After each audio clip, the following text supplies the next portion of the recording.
Trim carpenters install many kinds of moldings. One of the most common types is a two-piece base molding. In this application, we're going to miter the corners of the main piece of this trim to go around a corner. Because it's an outside corner, to cut the right-hand piece, we'll set the saw to 45 degrees on the left, then make the cut.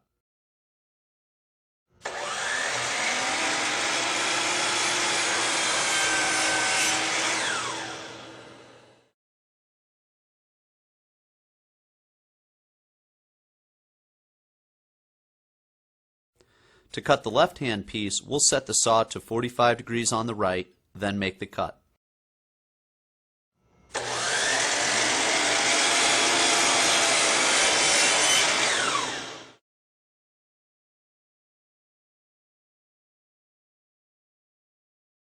Now we have two pieces that will fit together to wrap the corner.